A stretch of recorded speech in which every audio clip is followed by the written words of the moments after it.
बौद्ध धर्म के बाद हिंदू धर्म का उदय और देवी देवताओं की कल्पना। बलवंत सिंह, परगाई साम्यवादी सदस्य, CPIML उत्तराखंड।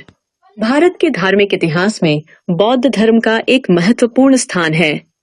ईसा पूर्व 6ठी शताब्दी में गौतम बुद्ध द्वारा प्रारंभ किया गया यह धर्म समानता, करुणा और अहिंसा का प्रतीक था।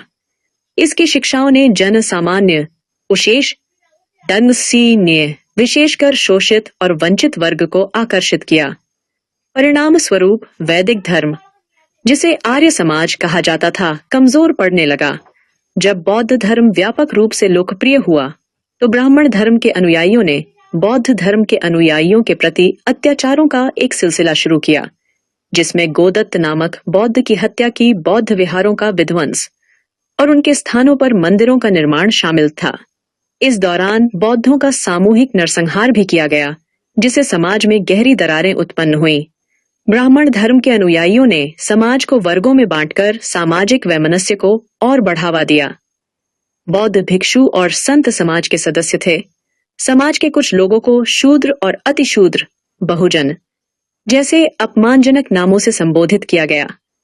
इसके परिणाम स्वरूप उन्हें हिंदू मंदिरों में प्रवेश से वंचित कर दिया गया। महिलाओं के प्रति भी भेदभाव की नीति अपनाई गई। उन्हें असामाजिक तत्व मानकर समाज से बाहर कर दिया गया। इस प्रकार और उन्हें अनेक कुप्रथाओं और अंधविश्वासों के अंधकार में धकेल दिया गया। ब्राह्मण धर्म के अनुयायियों ने महिलाओं को काल्पनिक देवी देवताओं के प्रति आश्रित कर दिया।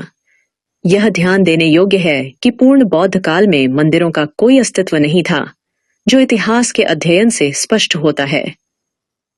बलवंत सिंह, परगाई साम्यवादी, मेंबर ऑफ CPIL उत्तराखंड, ने अपनी स्थिति बनाए रखने और समाज पर दोबारा प्रभाव जमाने के लिए रणनीति अपनाई। उन्होंने बौद्ध धर्म की कई बातों को आत्मसात कर लिया और हिंदू धर्म का नया रूप गढ़ा। देवी देवताओं की कल्पना। वैदिक काल में देवताओं की संख्या सीमित थी, जैसे अग्नि, इंद्र, वरुण।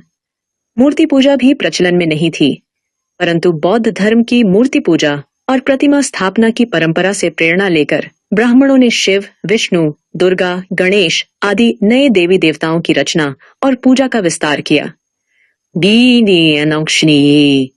बौद्ध प्रभाव का समावेश। बुद्ध को विष्णु का अवतार बताकर उन्हें हिंदू धर्म में समाहित किया गया। इसी तरह करुणा और दया जैसे बौद्ध गुणों को अवतारवाद और भक्तिभाव के रूप में प्रस्तुत किया गया। जनजातीय और स्थानीय देवताओं का समावेश। ब्राह्मणों ने यह भी समझा कि केवल यज्ञ और वेद से जनता को बांधे रखना कठिन है।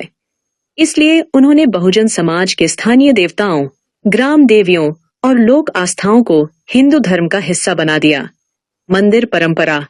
जहां बौद्ध विहार और स्तूप जनता के आस्था स्थल बने थे, वहीं ब्राह्मणों ने हिंदू मंदिरों की परंपरा विकसित की। यह परंपरा सीधे बौद्ध जैन स्थापत्य कला से प्रभावित थी। निष्कर्ष स्पष्ट है कि बौद्ध धर्म ने भारतीय समाज और धर्म की धारा को गहराई से प्रभावित किया।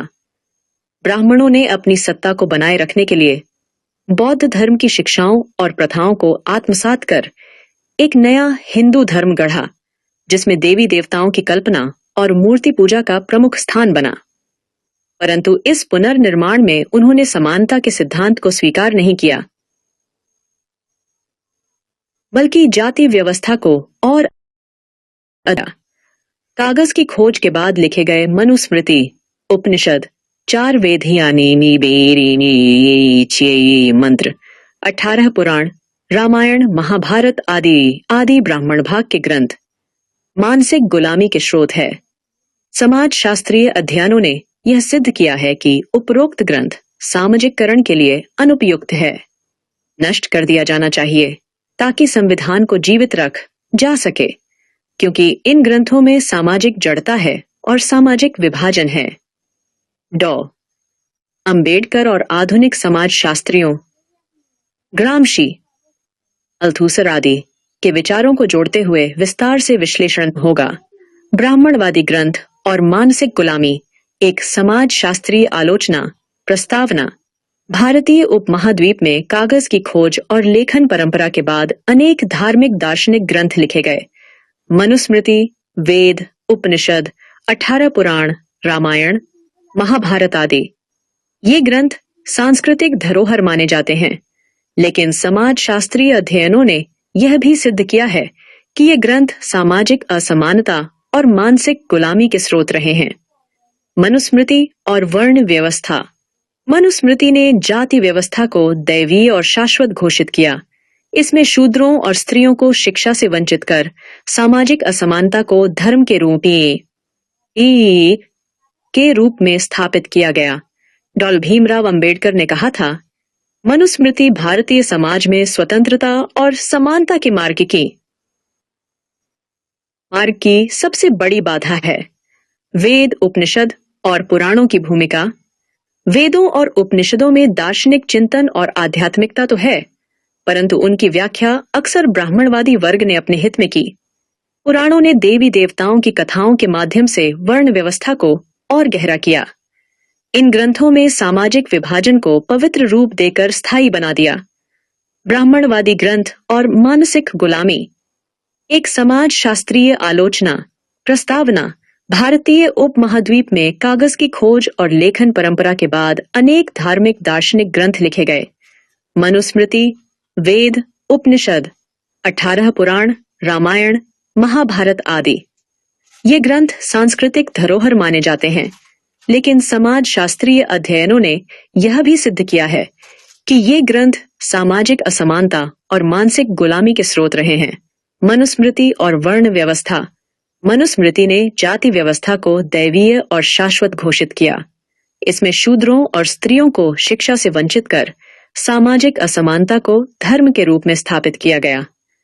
डॉ. भीमराव अंबेडकर ने कहा था, मनुस्मृति भारतीय समाज में स्वतंत्रता और समानता के मार्ग की सबसे बड़ी बाधा है। वेद, उपनिषद और पुराणों की भूमिका। वेदों और उपनिषदों में दार्शनिक चिंतन और आध्यात्मिकता तो है, परंतु उनकी व्याख्या अक्सर ब्राह्मणवादी वर्ग ने अपने हित में की। पुराणों ने देवी देवताओं की कथाओं के माध्यम से वर्ण व्यवस्था को और गहरा किया। इन ग्रंथों में सामाजिक विभाजन को पवित्र रूप देकर स्थायी बनाया गया। रामायण और महाभारत। रामायण में शंबुक वध की कथा यह दिखाती है कि शूद्रों को ज्ञान और तपस्या से वंचित किया गया। महाभारत में भी स्त्रियों और निचली जातियों की भूमिका सीमित और गौण रही। ये महाकाव्य समाज में आदर्श आचरण का प्रतिमान बनकर सामाजिक जड़ता को मजबूत करते रहे। समाज शास्त्रीय दृष्टिकोण। अंबेडकर ग्रंथों की आलोचना करते हुए उन्होंने कहा कि जाति आधारित समाज में स्वतंत्रता असंभव है। ग्रामशी, अंटोनियो ग्रामशी, उन्होंने सांस्कृतिक वर्चस्व कल्चरल हेजेमोनी की संकल्पना दी, यानी शासक वर्ग, यहाँ ब्राह्मण, धर्म और संस्कृति के माध्यम से अपनी सत्ता को वैध ठहराता है। लुई अल्थुसर, उन्होंने बताया कि राज्य केवल बल रिप्रेसिव एपरेटस से नहीं, बल्कि आइडियोलॉजिकल स्टेट एपरेटस जैसे शिक्षा, धर्म, ग्रंथ के माध्यम से जनता के दिमाग पर नियंत्रण रखता है। मिशेल फुको, उनके अनुसार सत्ता और ज्ञान आपस में जुड़े हैं। धार्मिक ग्रंथों ने ज्ञान को नियंत्रित कर सत्ता को स्थायी बनाया। नष्ट करना या पुनर्पाठ। कुछ विचारक मानते हैं कि इन ग्रंथों को नष्ट कर देना चाहिए ताकि असमानता की जड़ें काटी जा सकें, जबकि आधुनिक अकादमिक दृष्टिकोण कहता है कि इन्हें मिटाने से इतिहास तो खत्म होगा, पर आलोचनात्मक पुनर्पाठ क्रिटिकल रीरीडिंग ज्यादा प्रभावी है। संविधान के मूल्यों समानता, स्वतंत्रता, बंधुत्व और न्याय को शिक्षा और जागरूकता के माध्यम से समाज में ज्यादा मजबूत किया जा सकता है। निष्कर्ष, ब्राह्मणवादी ग्रंथों ने भारतीय समाज में सांस्कृतिक एकता के साथ साथ गहरी सामाजिक असमानता और मानसिक गुलामी को भी जन्म दिया। समाज शास्त्रीय दृष्टिकोण यह कहता है कि अगर हमें संविधान को जीवित रखना है तो इन ग्रंथों के प्रभाव को आलोचनात्मक दृष्टि से चुनौती देना होगा। इतिहास को मिटाने से अधिक महत्वपूर्ण है नए विमर्श और वैज्ञानिक चेतना का विकास। अब मैं आपके लिए एक संविधान बनाम मनुस्मृति की तुलनात्मक तालिका बना देता हूं। इससे साफ समझ आएगा कि दोनों विचारधाराएं कितनी विरोधाभासी हैं। संविधान बनाम मनुस्मृति। तुलनात्मक अध्ययन। विषय आधार मनुस्मृति भारतीय संविधान। समानता समाज को वर्णों ब्राह्मण, क्षत्रिय, वैश्य, शूद्र, में बांटकर असमानता को धर्म का दर्जा दिया। सभी नागरिक कानून की नजर में समान। BAPS। अनुच्छेद 14। अस्पृश्यता शूद्रों और अछूतों को शिक्षा, धर्म और सामाजिक जीवन से वंचित किया। अस्पृश्यता का अंत, किसी भी प्रकार का भेदभाव दंडनीय। अनुच्छेद 17। स्त्री की स्थिति स्त्रियों को पुरुषों पर निर्भर बताया गया। पिता, पति और पुत्र के अधीन। स्त्रियों को समान अधिकार, शिक्षा और रोजगार में बराबरी। अनुच्छेद 15 व 16। शिक्षा शूद्रों और स्त्रियों के लिए शिक्षा निषिद्ध। सभी के लिए समान और निःशुल्क शिक्षा। अनुच्छेद 21A। व्यवसाय और रोजगार जाति के अनुसार ही काम करने की बाध्यता।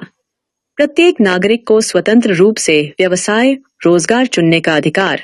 अनुच्छेद 19(1)G। धार्मिक स्वतंत्रता ब्राह्मणवादी धर्म और कर्मकांड को सर्वोच्च माना। सभी नागरिकों को धर्म मानने, पालन करने और प्रचार करने की स्वतंत्रता। अनुच्छेद 25। न्याय जाति और धर्म पर आधारित। न्याय, स्वतंत्रता, समानता और बंधुत्व। संविधान की मूल धारा। राजनीतिक अधिकार, निचली जातियों और स्त्रियों को शासन में कोई स्थान नहीं। सभी नागरिकों को मतदान और राजनीति में भागीदारी का अधिकार। निष्कर्ष। मनुस्मृति और भारतीय संविधान एक दूसरे के विरोधी ध्रुव हैं। मनुस्मृति असमानता, गुलामी और विभाजन। संविधान समानता, स्वतंत्रता और न्याय। इसलिए संविधान को जीवित रखना तभी संभव है जब समाज मनुस्मृति जैसी ग्रंथ आधारित असमानताओं को त्याग कर वैज्ञानिक, तर्कशील और मानवीय मूल्यों को अपनाए। ब्राह्मणवादी ग्रंथ और मानसिक गुलामी। एक समाज शास्त्रीय आलोचना। 1। प्रस्तावना। भारतीय उपमहाद्वीप में कागज की खोज और लेखन परंपरा के बाद अनेक धार्मिक दार्शनिक ग्रंथ लिखे गए। मनुस्मृति, वेद, उपनिषद, 18 पुराण, रामायण, महाभारत आदि। ये ग्रंथ सांस्कृतिक धरोहर माने जाते हैं, लेकिन समाज शास्त्रीय अध्ययनों ने यह भी सिद्ध किया है कि ये ग्रंथ सामाजिक असमानता और मानसिक गुलामी के स्रोत रहे हैं। 2। मनुस्मृति और वर्ण व्यवस्था। मनुस्मृति ने जाति व्यवस्था को दैवीय और शाश्वत घोषित किया।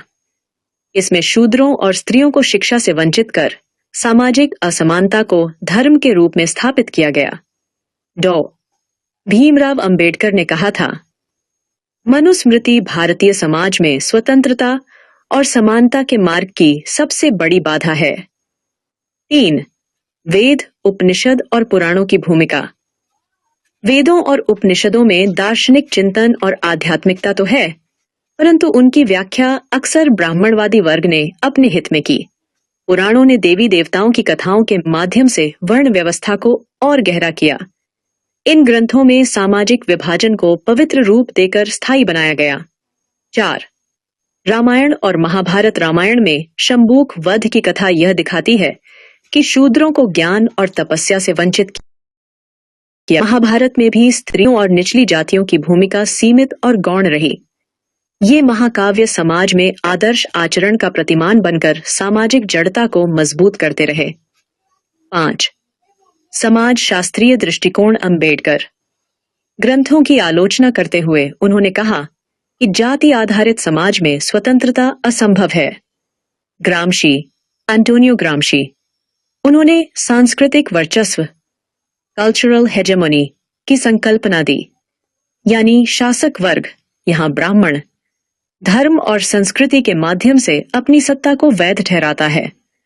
लुई अल्थुसर, उन्होंने बताया कि राज्य केवल बल, रिप्रेसिव apparatus से नहीं, बल्कि आइडियोलॉजिकल स्टेट apparatus जैसे शिक्षा, धर्म, ग्रंथ के माध्यम से जनता के दिमाग पर नियंत्रण रखता है। फूको, मिशेल फूकोल, उनके अनुसार सत्ता और ज्ञान आपस में जुड़े हैं। धार्मिक ग्रंथों ने ज्ञान को नियंत्रित कर सत्ता को स्थायी बनाया। 6. नष्ट करना या पुनर्पाठ। कुछ विचारक मानते हैं कि इन ग्रंथों को नष्ट कर देना चाहिए ताकि असमानता की जड़ें काटी जा सकें। जबकि आधुनिक अकादमिक दृष्टिकोण कहता है कि इन्हें मिटाने से इतिहास तो खत्म होगा, पर आलोचनात्मक पुनर्पाठ और तीसरा क्रिटिकल रीरीडिंग ज्यादा प्रभावी है। संविधान के मूल्यों समानता, स्वतंत्रता, बंधुत्व और न्याय को शिक्षा और जागरूकता के माध्यम से समाज में ज्यादा मजबूत किया जा सकता है। 7. संविधान बनाम मनुस्मृति, तुलनात्मक अध्ययन, विषय आधार मनुस्मृति। भारतीय संविधान समानता समाज को वर्णों ब्राह्मण, क्षत्रिय, वैश्य, शूद्र में बांटकर असमानता को धर्म का दर्जा दिया। सभी नागरिक कानून की नजर में समान। अनुच्छेद 14। अस्पृश्यता शूद्रों और अछूतों को शिक्षा, धर्म और सामाजिक जीवन से वंचित किया। अस्पृश्यता का अंत, किसी भी प्रकार का भेदभाव दंडनीय। अनुच्छेद 17। स्त्री की स्थिति स्त्रियों को पुरुषों पर निर्भर बताया गया, पिता, पति और पुत्र के अधीन। स्त्रियों को समान अधिकार, शिक्षा और रोजगार में बराबरी।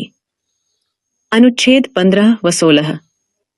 शिक्षा शूद्रों और स्त्रियों के लिए शिक्षा निषिद्ध। सभी के लिए समान और निःशुल्क शिक्षा।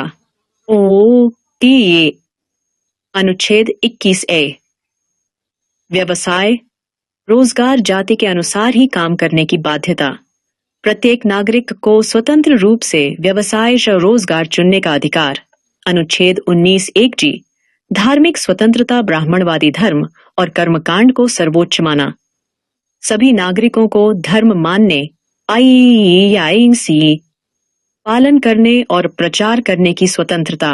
अनुच्छेद 25। न्याय जाति और धर्म पर आधारित। न्याय, स्वतंत्रता, समानता और बंधुत्व। संविधान की मूल धारा, राजनीतिक अधिकार। निचली जातियों और स्त्रियों को शासन में कोई स्थान नहीं। सभी नागरिकों को मतदान और राजनीति में भागीदारी का अधिकार। निष्कर्ष, ब्राह्मणवादी ग्रंथों ने भारतीय समाज में सांस्कृतिक एकता के साथ साथ गहरी सामाजिक असमानता और मानसिक गुलामी को भी जन्म दिया। समाज शास्त्रीय दृष्टिकोण यह कहता है कि अगर हमें संविधान को जीवित रखना है तो इन ग्रंथों के प्रभाव को आलोचनात्मक दृष्टि से चुनौती देना होगा। इतिहास को मिटाने से अधिक महत्वपूर्ण है नए विमर्श और वैज्ञानिक चेतना का विकास। मिलॉर्ड,